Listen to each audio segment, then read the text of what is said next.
ஒரு இன்ட்ரெஸ்ட் இருந்துச்சு. ஆனால் ஃபேமிலி பேக்ரவுண்ட் எல்லாம் வந்து சினிமா சம்மந்தப்பட்ட எதுவுமே தெரியாது. அது சம்மந்தப்பட்ட ஒரு கோர்ஸ் படிக்கலாம் அப்படின்னு நினைக்கும்போது டியூ டு சம் ரீசன்ஸ் என்னால் அது பண்ண முடியல. வேற ஒரு கோர்ஸ் படித்தேன். பட் இது எப்படியாவது நமக்கு இருக்கிற பேஷனுக்கு இந்த டேலண்ட் இருக்கா, அது வருமா அப்படின்றதெல்லாம் தெரியாது. பட் ட்ரை பண்ணணும் அப்படின்ற ஒரு இன்ட்ரெஸ்ட் மட்டும். ஸோ சென்னை வந்ததுக்கு அப்புறமா என்னோட ஒரு ஃப்ரெண்டு த்ரூவா photo shoots, modelling, short films இந்த மாதிரி கொஞ்சம் கொஞ்சமா ஆரம்பிச்சுது. அப்படி கிடைச்ச ஒரு வாய்ப்பு தான் வல்லவன் ஒருத்தவரா. ஆப்வியஸ்லி இந்த பேஷன் இருக்கிற எல்லாருக்குமே வந்து பிக் ஸ்கிரீன்ல நம்மள பார்க்கணும் அப்படின்ற ஒரு இது இருக்கும் இல்லையா, அந்த மாதிரி தான் எனக்கும். ஆனா ஃபர்ஸ்ட் பண்ற படத்திலேயே வந்து ஒரு மெயின் கேரக்டர் கிடைச்சது வந்து I am very very lucky and thank you so much director Vinayak for that. Audition போகும்போது அவரு நான் இந்த ரோலுக்கு கரெக்டா இருப்பேன் அப்படின்ற மாதிரி வந்து செலக்ட் பண்ணிட்டாரு. சார் சொன்ன மாதிரி ரிஹர்சல்ஸ் போகும்போது ஒரு ஒரு இதுவும் வந்து எப்படி செய்யலாம் என்னன்னு டிஸ்கஸ்லாம் பண்ணி எல்லாம் பண்ணோம். அப்போ சொல்லுவாங்க ஒரு இப்ப இன்னைக்கு பண்றதுக்கும் ஒரு 4-5 நாள் கழிச்சு பண்றதுக்கும் அந்த ஒரு டிஃபரன்ஸ் தெரியும்ல. அந்த மாதிரி இந்த டீம்ல ஒர்க் பண்ணதுல நான் நிறைய லேர்ன் பண்ணிக்கிட்டேன். நான் சொன்ன மாதிரி I am newbie to this industry. So எல்லார்கிட்டயுமே எப்படி எப்படி பண்ணலாம், நம்மளோட இமோஷன்ஸ் அந்த சீன்லாம் எப்படி பீப்புள் கிட்ட கன்வே பண்ணலாம், அது எப்படி கொண்டு வரலான்றதெல்லாம் நிறைய கத்துக்கிட்டேன்.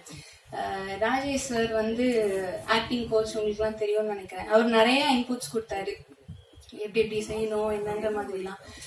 எல்லார்கிட்டயுமே ஒரு ஒரு விஷயம் ப்ரொஃபஷனலி மட்டும் இல்லாம பர்சனலி என்னையே நான் டெவலப் பண்ணிக்கிறதுக்கு அந்த மாதிரி நிறைய விஷயங்கள், கான்ஃபிடன்ஸ் எல்லாமே கத்துக்கிட்டேன் இந்த டீம்ல இருந்து.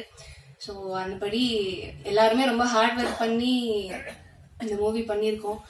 சொல்லணும்னா இது வந்து ஒரு பேபி மாதிரி.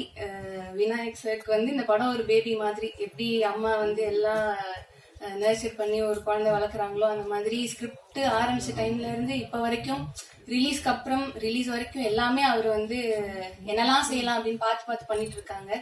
ஸோ ஐ ஹோப் தட் எல்லாருக்கும் இந்த படம் பிடிக்கும். It will reach more audience and நல்லபடியா அவர் எதிர்பார்க்குற ரீச் இந்த படத்துக்கு கிடைக்கணும், எல்லாருக்கும் சக்சஸ் வரணும் அப்படின்னு நான் ப்ரே பண்ணிக்கிறேன்.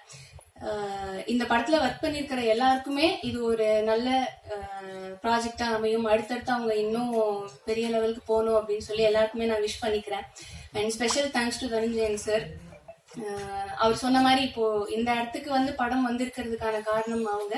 We are very thankful to you sir and all the people from media and press. உங்களோட சப்போர்ட் கண்டிப்பா தேவை மக்கள் கிட்ட இதை பத்தி எடுத்துட்டு போறதுக்கு. And thank you so much for everyone. Thank you. இந்த வீடியோ உங்களுக்கு பிடிச்சிருந்தா லைக் பண்ணுங்க, ஷேர் பண்ணுங்க, கமெண்ட் பண்ணுங்க, சப்ஸ்கிரைப் பண்ணுங்க, மறக்காம பெல் ஐகானை கிளிக் பண்ணுங்க.